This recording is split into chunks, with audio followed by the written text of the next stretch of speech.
شام میں پھنسے پاکستانی زائرین کا دوسرا قافلہ وطن واپس پہنچ گیا۔ 318 زائرین بیروت سے چارٹرڈ طیارے کے ذریعے اسلام آباد پہنچے۔ وفاقی وزیر منصوبہ بندی حسن اقبال نے ایئرپورٹ پر زائرین کا استقبال کیا۔ میڈیا سے گفتگو میں کہا، وزیراعظم شہباز شریف نے لبنانی وزیراعظم سے رابطہ کیا۔ پاکستانیوں کی باحفاظت وطن واپسی پر لبنانی وزیراعظم کے شکر گزار ہیں۔ اس سے پہلے شام میں پھنسے پاکستانیوں کے پہلے قافلے میں 81 افراد باراستہ بیروت اور دبئی اسلام آباد پہنچے تھے۔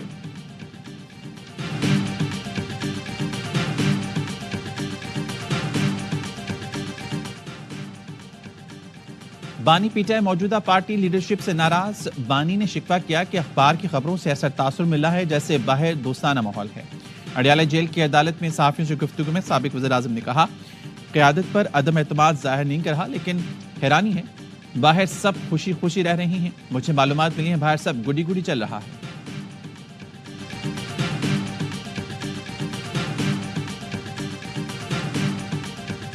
حکومت اگر مذاکرات نہیں کرتی تو پھر سول نافرمانی کا بھی آغاز ہو جائے گا، اور اس کا آغاز اوورسیز پاکستانیوں سے ہوگا۔ مطالبات نہ مانے گئے، پاکستانیوں کو کال دے چکے ہیں کہ آپ اپنی ریمیٹنسز ڈالرز پاکستان نہ بھیجیں۔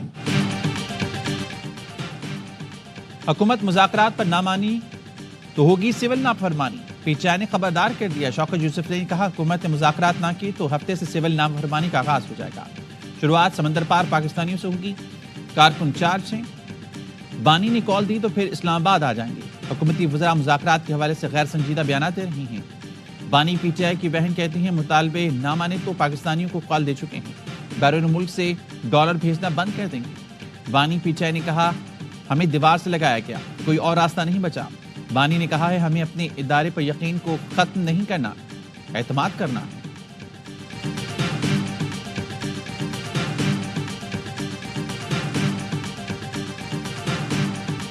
سول نافرمانی کی ابھی بھی کال دی ہوئی ہے، ہم سے کہہ رہے ہیں کہ ہم سے بات چیت کریں۔ انہوں نے دیکھا ہے کہ اب یہ اور کسی ناجائز طریقے سے فیضیاب نہیں ہو سکتے۔ فیض حمید کو بچانے کے لیے مذاکرات کا ڈھونگ رچایا جا رہا ہے۔ کوئی ایسے مذاکرات جس میں مجرم بھی شامل ہو وہ نہیں ہو سکتے۔ آپ نے سول نافرمانی کی کال دی ہے، کیسے بات کر لیں؟ پی ٹی آئی نے ریاست پر حملہ کیا، اس کے ثبوت موجود ہیں۔ آپ نے دیکھا کہ کہیں اور سے فیضیاب نہیں ہو سکتے تو نظر آ گیا کہ سیاست کا قبلہ پارلیمان ہے۔ شہری رحمان پی ٹی آئی قیادت پر برس پڑی، کہا، پردے واحد کے لیے لڑیں گے تو سیاست نہیں کر سکیں گے۔ آپ ملک سے باہر جا کر ملک کی عزت سے کھلواڑ کرتے ہیں۔ طلال چودھری نے کہا، مذاکرات کا ڈھونگ فیض حمید کو بچانے کے لیے ہے۔ ایسے مذاکرات نہیں ہوں گے جس سے فیض اور بانی کا احتساب نہ ہو۔ پہلے کہا گیا کہ ہم چوروں سے ہاتھ نہیں ملائیں گے، کیا اب ہم چور نہیں رہے کہ مذاکرات ہو رہی ہے؟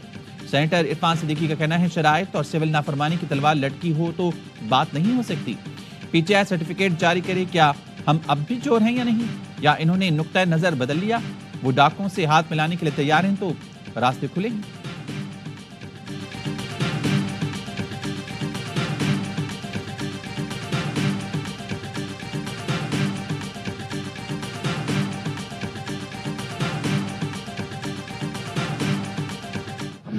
ہم نے کہا ہم لوگ ساروں کے ساتھ مذاکرات کے لیے تیار ہیں۔ اگر ڈائلاگ ہوں گے پبلک کے سامنے کریں گے، میڈیا ہوگا اور اوپن ہوگا، کوئی خفیہ ڈائلاگ نہیں ہوں گے۔ تو ہمیشہ ہی سے کہتے تھے مذاکرات کرو، اگر پریشر ہوئی ہے تو پازیٹیو ہوگی۔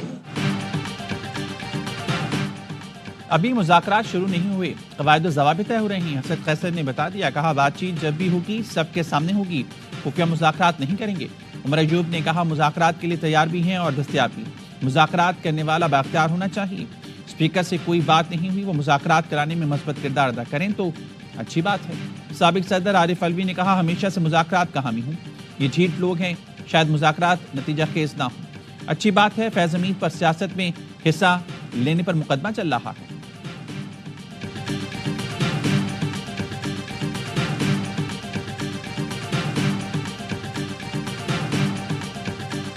سول ڈوبیجنس کی جو تحریک ہے شاید بیک برنر میں چلی جائے، اس کا تو ویسے ہی وہ فیلئر کی طرف جا چکی ہے جب فیض حمید والا فیاسکو کلیئر ہو گیا۔ عمران خان صاحب کے لیے مشکلات انتہائی درجے کی بڑھ گئی ہیں۔ اگر ملٹری ٹرائل ہوگا تو میرے لیے نہ یہ شاکنگ ہوگا نہ یہ سرپرائزنگ۔ فیض حمید شواہد اور گواہیاں اور ڈیوائسز دے چکا ہے جس میں عمران خان صاحب پھنس جاتے۔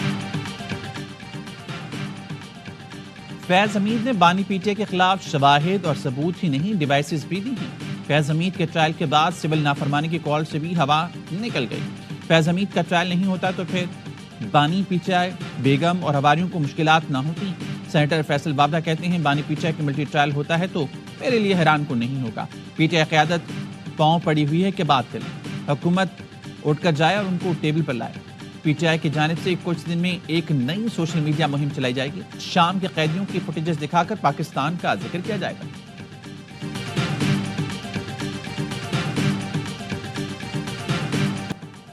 توشہ خانہ کیس 2 میں بانی پی ٹی آئی اور بشرا بی بی پر فرد جرم عائد کر دی گئی. بانی پی ٹی آئی اور بشرا بی بی کا صحت جرم سے انکار.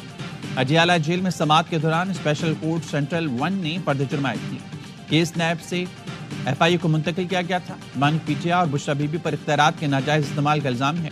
ریفرنس کے مطابق سعودی ولی عہد کے دیے گئے بلگری جیولری سیٹ کی قیمت اس کی مالیت سے کم لگائی گئی. بانی پی ٹی آئی نے وزارت عظمیٰ کے دوران 108 میں سے 58 تحائف اپنے پاس رکھے. سیٹ کی کم قیمت لگا کر قومی خزانے کو 3 کروڑ 28 لاکھ روپے سے زائد کا نقصان پہنچایا گیا.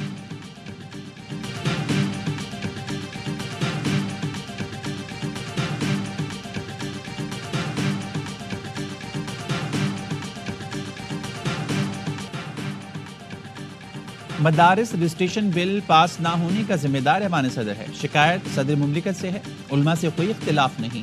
مولانا فضل الرحمان کی ڈی اے خان میں میڈیا سے گفتگو. کہا بل حکومت نے تیار کیا تھا, حکومت کے منظور کردہ بل پر صدر نے اعتراض کیوں کیا؟ کسی بھی بل پر صدر آئینی مدت پر دستخط نہ کرے تو وہ خود بخود قانون بن جاتا ہے. ہمارا دعویٰ ہے مدارس رجسٹریشن بل ایکٹ بن چکا, معاملے کو غیر ضروری طور پر الجھا دیا گیا. ہم نے طے کر لیا احتجاج کریں گے, اسلام آباد جانا پڑا تو جائیں گے. مدارس رجسٹریشن بل پر صدر کے اعتراضات جے یو آئی کے حوالے. مدارس رجسٹریشن کا نیا حکومتی مسودہ بھی مولانا کو دے دیا گیا.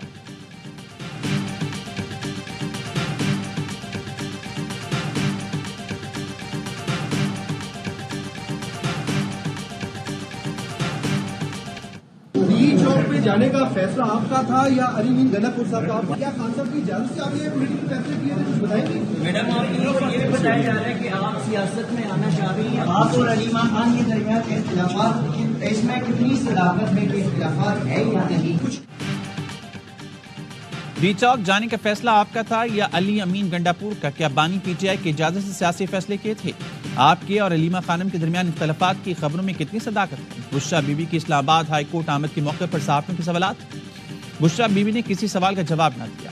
اطلاعات پنجاب نے طنز کے تیر چلا دیے. عدم بخاری نے کہا 24 اور 26 نومبر کو جوشیلے خطاب کرنے والی انقلابی بھاشن پشاور چھوڑائیں. آج قوم کو بتائیں ڈی چوک سے دوڑ کیوں لگائی تھی.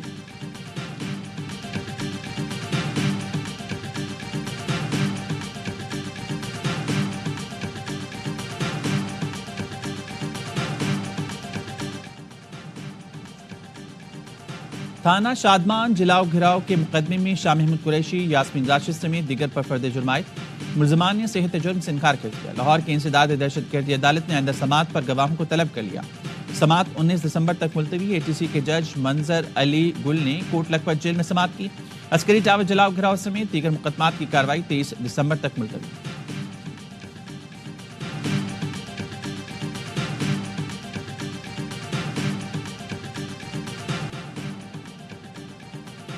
ملٹری کورٹ سے متعلق انٹرا کورٹ اپیلوں پر سماعت آج بھی جاری رہے گی. گزشتہ روز کی سماعت میں سپریم کورٹ کے آئینی بینچ نے وفاقی حکومت سے 9 اور 10 مئی کی ایف آئی آرز اور دیگر تفصیلات طلب کر لی. آئینی بینچ نے ملٹری کورٹ میں ٹرائل کے رولز بھی مانگ لیے.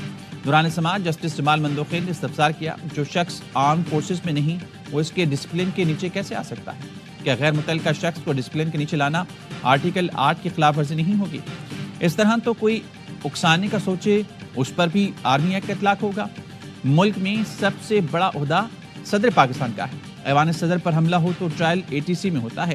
جو شخص آرمی ایکٹ کا سبجیکٹ نہیں, اس کو بنیادی حقوق سے کیسے محروم کیا جا سکتا ہے؟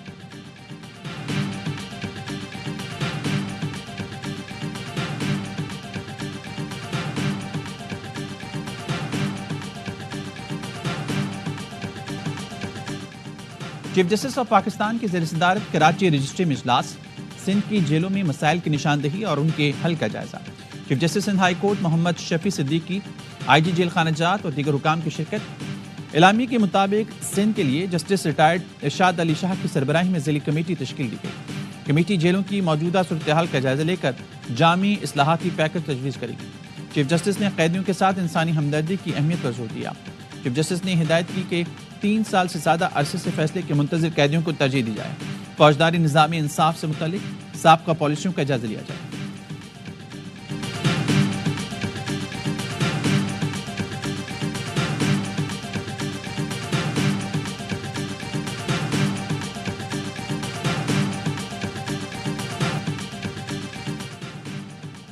کراچی میں ماڈل کالونی میں 2 ڈاکوؤں کی ڈیلیوری رائڈر سے لوٹ مار۔ 7 دسمبر کو ہوئی واردات کی CCTV فوٹیج سامنے آ گئی۔ ڈاکوؤں کو ڈیلیوری رائڈ کو لوٹتے دیکھا جا سکتا ہے۔ ڈاکوؤں کے واپس مڑتے ہی مالک مکان نے فائرنگ کی۔ ڈاکو نے بھی فار ہوتے ہوئے مالک مکان پر فائر کیے۔ پولیس کے مطابق ڈاکو کی جیب سے کنٹونمنٹ بورڈ ملیر کا عارضی کارڈ بھی گر گیا۔ کارڈ میں ڈاکو کا نام شہاب احمد درج ہے۔